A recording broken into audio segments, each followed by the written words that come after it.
Hello Homeworthy, I'm Emma. Welcome to my house, come on in.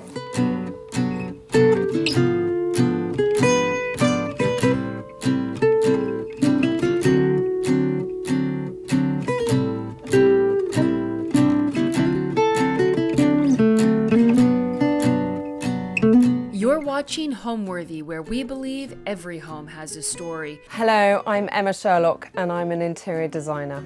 So my husband and I were living in London with our two small boys at the time and thinking about moving to the countryside and having a bit more space indoors and outdoors.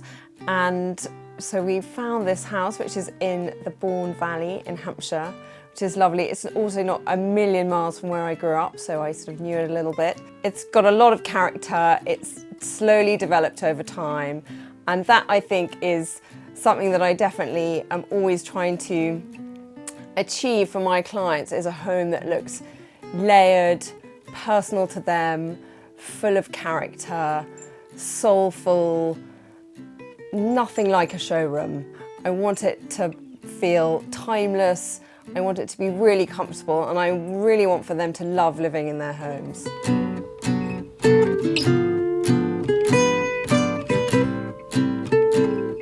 So I know you probably shouldn't have a favourite room in the house, but this really is mine. It's a sitting room that has kind of come together over time. It started with these curtains, which I was given by my granny. They were in my grandparents' house in the 1960s. I absolutely love them. They're quite old, they're fraying in places, but I think they're so pretty. And I painted the walls as sort of pale putty pink to work with those curtains, and then upholstered all the furniture around it to kind of work with that colour scheme. So this is a lovely print by Brackeny on this sofa, and I've got a Colfax seaweed print on another one. And sorry, that's Sybil Colfax and John Fowler, and this one is Colfax and Fowler. This is such a classic print, this fuchsia print. It's so cozy. It may be old fashioned, but it also never gets old, I don't think. It's pretty, it's cheery. They're also incredibly comfortable chairs made by David Seyfried, and everybody always wants to sit in them. I painted the fire surround in this, I think it's cardamom green, which kind of just adds another layer to it. It's lovely in the evening, this room. It's lovely when the fire's lit, not now in the middle of summer. And then I've lined the walls with, really this is sort of end up turning into a sort of mishmash of all the pictures that we've either been given or I've collected over the years. I glued some fringing to those lampshades. It's a real sort of odds and sods collection of ceramic vegetables, pomegranates, swans, you name it, it's all in here. But it's all things I love, and I hope it's relaxed. I hope it's inviting. I love having my friends in here. It's a very, very nice room to be in. So some of the antiques, some of the brown furniture is things my husband and I have inherited. And I think I love brown furniture, and it's pretty easy to come by in the UK. There are so many great antique shops here where we can source them. But otherwise, it's been it really has been a mishmash over such a long time of pulling different things together. I love this Turkish rug. I've got velvet cushions. There are books. There are plants. It hopefully feels very alive. I'm also always moving things around, moving pictures around.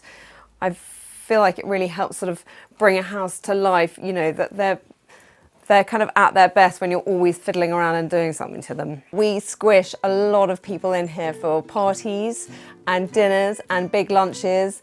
We move furniture around and get long tables in here miraculously into what is quite a small space.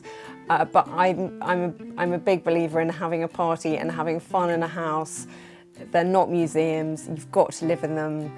And a home is really made great by the people who are in it. So I'm very lucky with my team.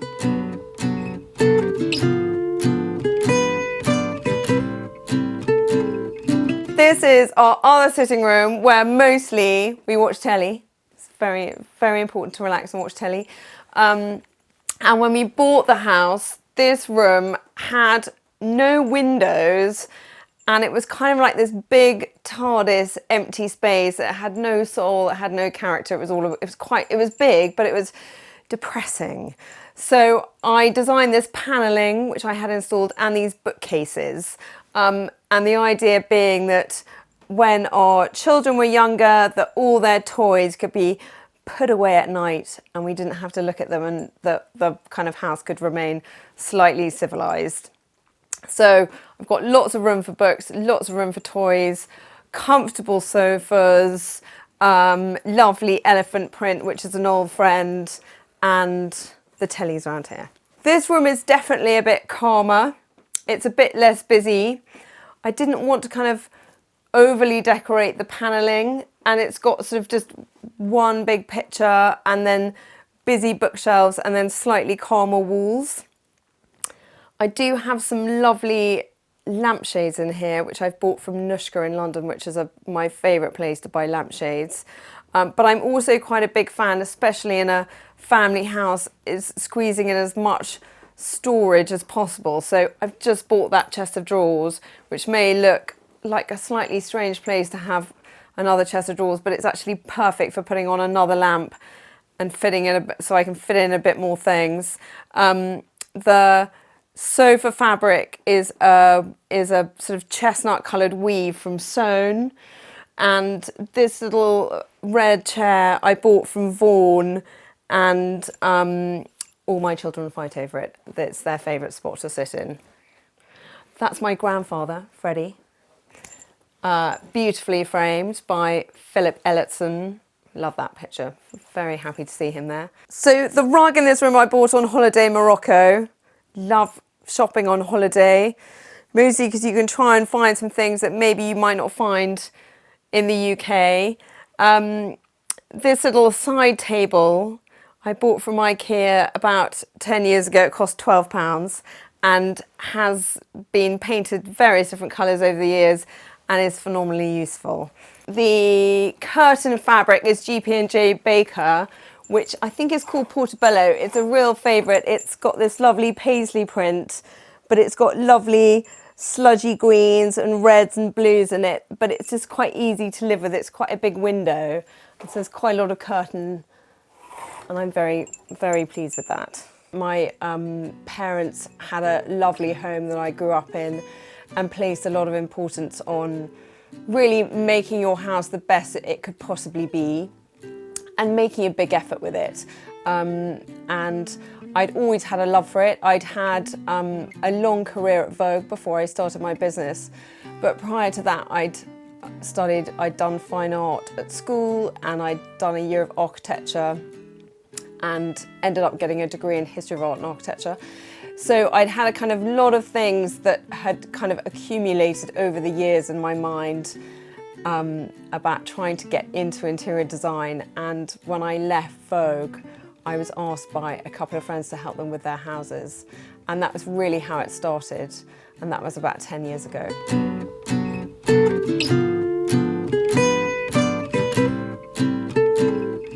So this is my kitchen. When we bought the house, I decided to keep the units. They were in pretty good nick, but I took out all the higher level ones and the extractor fan because I thought it was ugly. And then I lined the walls with this tongue and groove paneling, which has just, I think, really warmed it up and made it a bit cozier. It's painted in a off-white, but it's quite yellowy. It's quite a sort of dark off-white, but it's really, it sort of gives a bit of something without being too overwhelming because it's got quite a low ceiling in here. And the kitchen walls have really just turned into a collection of things that I love that I've bought over time. Posters from Vogue from when I worked there, Indian glass paintings. The two soldiers on horseback were found, sourced and framed by my very clever sister-in-law Olivia, who has a framing business called Studio Hock. Lots of favourite plates, ceramic lemons stuck to the wall, little wooden angels. What else is up here? Imari plates, which I love and have lots of. This picture is a particular favourite. It's by Lisbeth Holstein. I've got one of her larger paintings in my studio. I absolutely love her work and I buy them through Milo Art. I've got some other favourite pictures which were sort of antique finds. This rather lovely landscape which I thought for years, oh, I must get it framed and so cleaned up a bit, but I've just hung it as it is and rather love it. Ceramic chickens which are turning into a small shopping problem, but I've got teenage sons who love eating eggs, so it's a sort of, it's actually weirdly quite practical, but I love them. I find them really charming. A lot of labelled jars. I'm a Virgo, so labelling things is crucial for me. And then this china cupboard, which I painted rectory red and is quite literally stuffed to the gunnels with 40,000 bowls, which I can't seem to stop buying, and glass and all the things I love, and more china piled on top of it.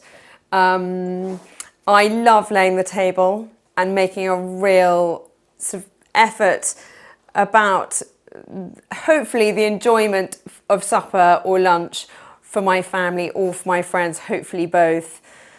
And it's just a really, I think it's such a fun thing that you can throw lots of different things at it. This is a very lovely Penny Morrison tablecloth, napkins which used to belong to my late grandmother-in-law, the green plates from David Mellor, the little bud vases I bought on eBay. I'm a big fan of geraniums and have them round the house, mostly because they appear to be the only things I can keep alive.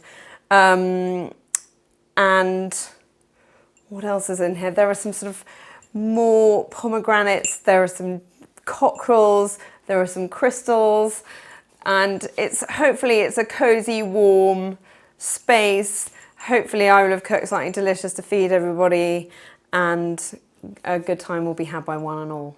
I think botanical prints I really love. I particularly like, especially in the English countryside, a palette that's a little bit knocked back and doesn't have too many, I'm not a big fan of a really white background. The light here can be quite hard, and I think a softness in an English country house is really important.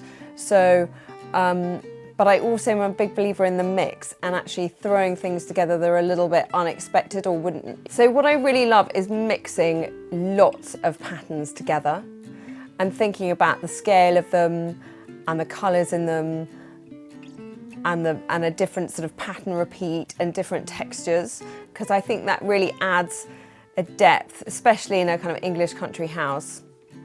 And things that are a little unexpected.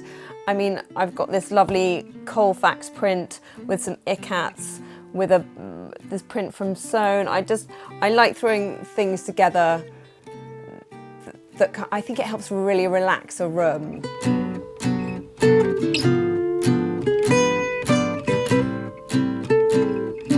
This is my hallway, which I covered in this really pretty sewn wallpaper. Coral, it's a green, it's very cozy. It's got lots of pictures. There's got quite a lot of mirrors actually. There's one sort of going up the landing, another one just as you walk in, because it was quite a dark space when we bought the house. I was really trying to bounce as much light around the house as I possibly could. And that also, I mirrored the back of this. This was an old window alcove. And I was like, well, this will be a good bar, because it's crucial to have a bar. And also very nice, I think, for your guests to be offered a drink as soon as they arrive. So, but I also mirrored the back of this, the idea being that I could kind of pop light around this room because it was pretty sort of dark and depressing. I've got lots of favourite pictures here. This was painted by Joan Hectorman, who's a friend of mine. That I love geraniums. That is a photograph by Carrie Lees, which I got from Milo Art, which is one of my favourite places to buy pictures from. That was painted for me and my husband as a wedding present by Gavin Houghton. Absolutely love it.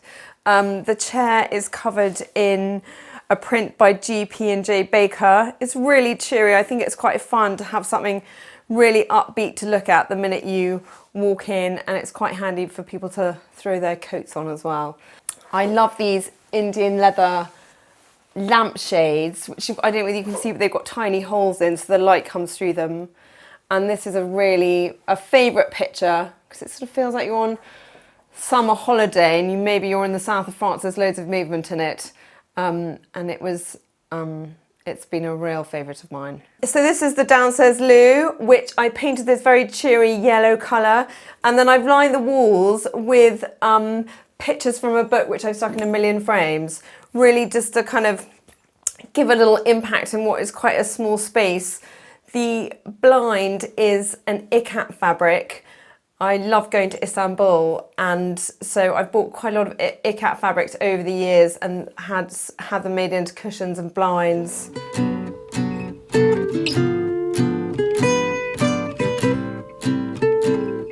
This is my bedroom, which I have covered in one of my favourite wallpapers, which is Mr. Men by Howe, and then mixed it with this Lee Jofa chintz, which is a real all-time favourite.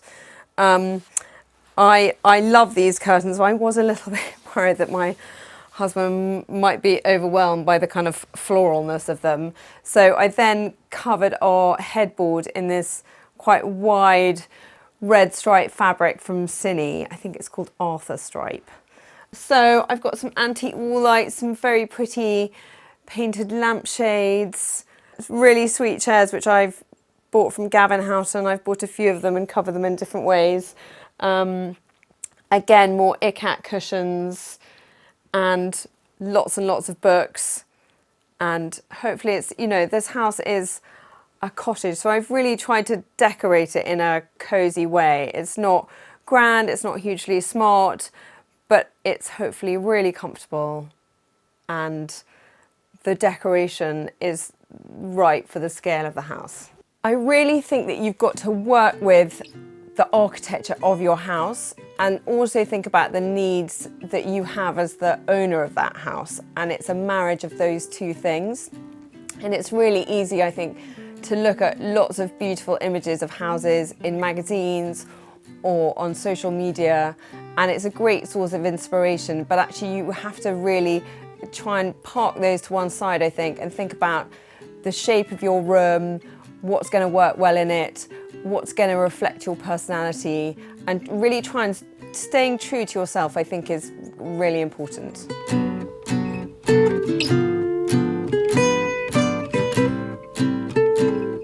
And this is my little bathroom, which is covered in this Sanderson strawberry wallpaper, which is cheery even in the midst of winter.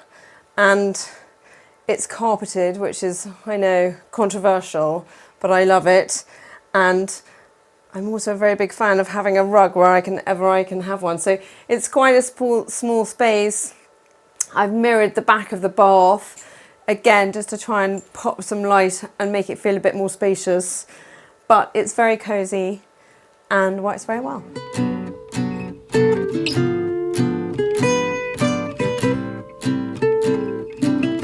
So we're on the landing. I've got lots of pictures from my time in Vogue, which I find really fun to have a look at. And I've got this enormous mirror, which took about 3 men to carry into the house and to try and get safely secured onto the wall. I nearly gave them a heart attack, and they specifically asked that they never be asked to take it down again.